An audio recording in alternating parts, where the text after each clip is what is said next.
If your backyard is full of hidden nuts, you might be a squirrel. If you forget where you put them, you're definitely helping the planet.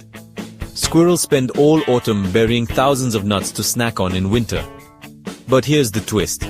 They forget up to 80% of their hiding spots. That means loads of nuts get left behind. And guess what? Those forgotten snacks sprout into new trees. So when you see a squirrel dashing around with a nut, it's not just being cute, it's accidentally reforesting the world. Trees actually owe squirrels a huge thank you for all their hard work and, well, forgetfulness. Next time you spot a squirrel, remember, forgetfulness = reforestation.